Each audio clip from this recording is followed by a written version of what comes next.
માં સારી અપેક્ષાએ ખેતરમાં ઘઉંનું વાવેતર કરવામાં આવ્યું હોય અને મોંઘા ભાવના જંતુનાશક દવાઓનો છંટકાવ કરીને મોંઘું બિયારણ અને ખાતર તનતોડ મહેનત કરીને સારું વાવેતર થાય અને સારો ભાવ મળે તે માટે ઘઉંનું વાવેતર કર્યું હતું। જ્યારે ઘઉં પાકીને તૈયાર થયા ત્યારબાદ ઘઉં લઈને ધોરાજીના માર્કેટિંગ યાર્ડ ખાતે પોતાની જાણસી કે ઘઉં ધોરાજી માર્કેટ યાર્ડ ખાતે આવી પહોંચ્યા ત્યારે ખુલ્લી બજારમાં હરાજી બોલાવવામાં આવી અને ઘઉંના એક મણનો ભાવ 400 કે 450 રૂપિયા પેટે મળતા ખેડૂતો રાતા પાણીએ રોવાનો વારો આવ્યો છે। ખેડૂતો માટે પડતા પર પાટું જેવી સ્થિતિનું નિર્માણ થયું છે।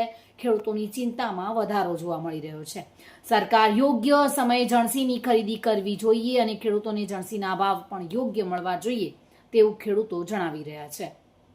અત્યારે હું ધોરાજીના માર્કેટ યાર્ડમાં ઊભો છું અને અત્યારે પુષ્કળ પ્રમાણમાં ખેડૂતોની જણસી આવે છે।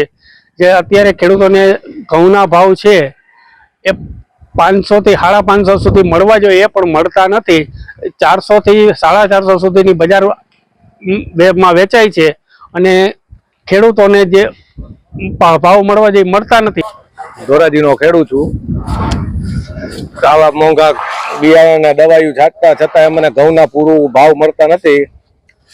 તો સરકારને અમારી વિનંતી છે કે આવા પૂરતા ભાવ મળે એવી નમ્ર અપીલ છે અમારી। કેવા ખર્ચા કરેલા હોય છે, શું ભાવ મળવો જોઈએ, તમને શું ભાવ મળે છે?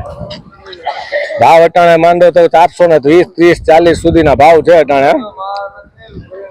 ખેડૂતને આશા છે કે 500 સુધી 500 550 રૂપિયા સુધી ભાવ મળે પણ એ ભાવ મળતા નથી।